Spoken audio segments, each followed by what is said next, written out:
Aos amados irmãos que assistem esse vídeo, a graça e a paz de nosso Deus e Pai e de nosso Senhor Jesus Cristo esteja presente na sua vida, esteja presente também na vida de sua família.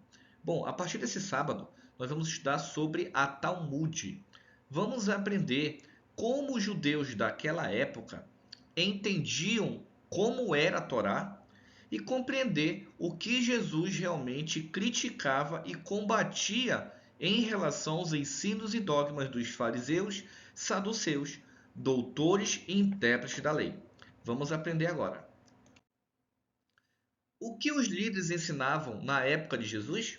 Os fariseus eram conhecidos pela observância rígida não apenas da lei escrita, que é a Torá, mas da tradição oral. Para eles, essa lei oral, que segundo diziam havia sido preservada pelos homens importantes da sinagoga, recuando até Esdras, e antes dele pelos profetas, anciãos, Josué e finalmente remontado até Moisés. Precisava ser observada com rigor, e assim faziam, honrando-se até mais do que a lei escrita. O que isso está dizendo? Está dizendo que os líderes daquela época eles obedeciam mais à lei oral chamada Talmud do que a própria Torá.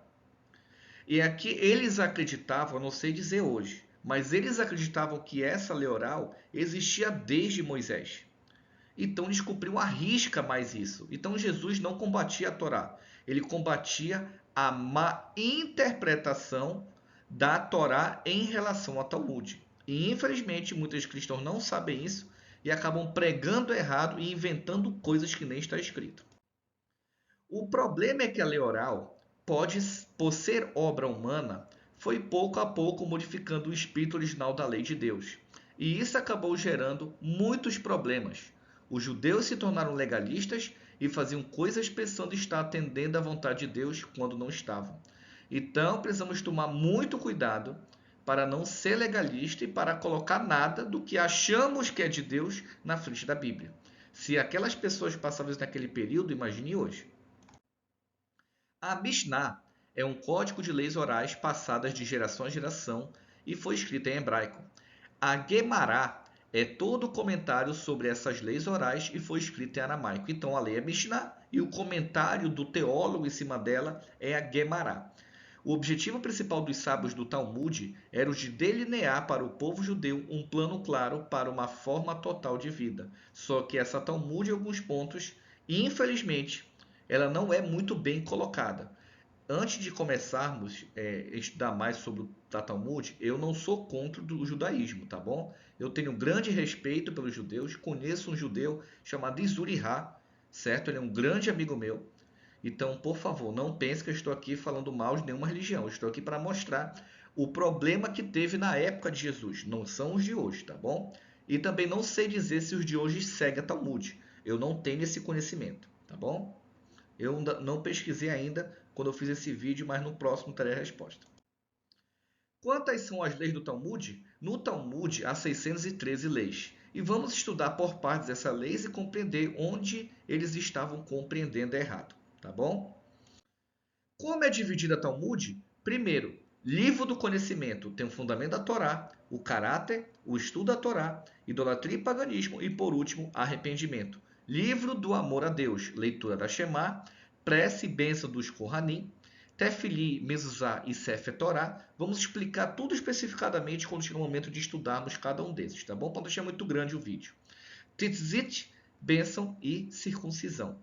Já temos dois livros aqui, né?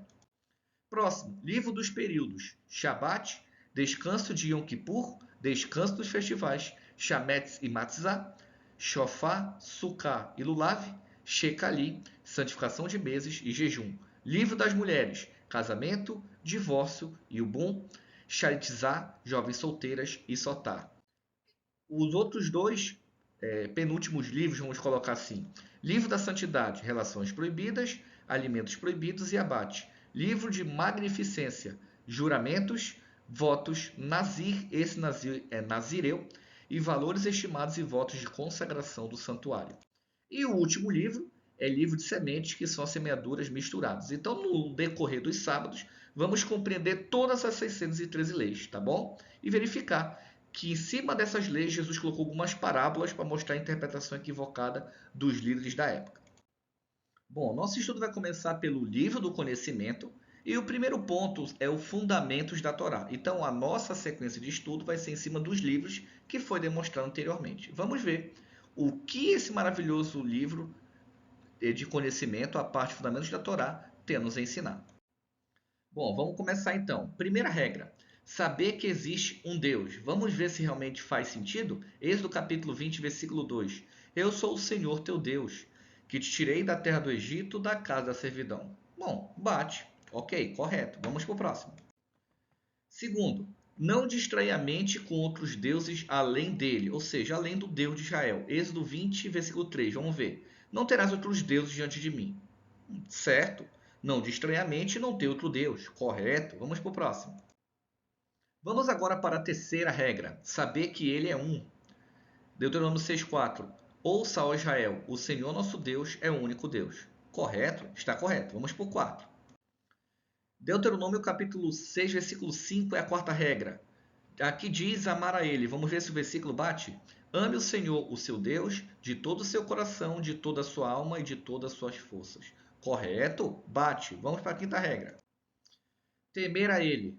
Deuteronômio 10, 20. Temam o Senhor, seu Deus, e sirvam-no. Apeguem-se a ele e façam os seus juramentos somente em nome dele. Correto? Bate exatamente. Temer a Deus. Regra número 6. Santificar seu nome. Levítico 22, 32. Vamos lá. Não profanem o meu santo nome. Eu serei reconhecido como santo pelos israelitas. Eu sou o Senhor, eu os santifico. Santificar seu nome. Não profanar. Chega próximo. Chega próximo. Profanar seria desrespeitar. Mas não deixa de estar muito próximo isso, tá bom? Se ele será reconhecido como santo pelos israelitas, realmente tem que santificar as nossas ações, tem que mostrar que nós somos realmente servos de Deus. Interessante. Não profanar seu nome. O mesmo versículo anterior, Levítico 22, 32, não profane meu santo nome. Realmente esse aqui já bate mais diretamente e o outro você tem que dar uma interpretada mais detalhada para compreender melhor o que está escrito. Não destruir, regra 8, não destruir objetos associados ao seu nome. Será? Vamos ver. Deuteronômio 12, 4. Vocês, porém, não adorarão o Senhor, o seu Deus, como eles adoram os seus deuses. O que esse versículo tem a ver com não destruir objetos associados ao seu nome?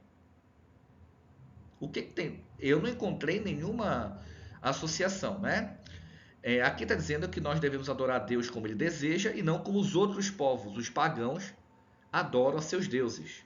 Então, realmente, esse versículo não se encaixa muito bem nessa colocação. Já encontramos aqui uma diferença, né? Regra 9. Ouvi ao profeta que fala em seu nome. Deuteronômio 18, 15. O Senhor, seu Deus, levantará no meio de seus próprios irmãos um profeta como eu. Ouçam-no. Justo? Se o profeta falar em nome de Deus, suas ações provarem que é de Deus, tiver obediência, estatuto, juízo e mandamento, realmente, ótimo. Agora, a nossa última regra do primeiro ponto do livro do conhecimento. Deuteronômio 6,16.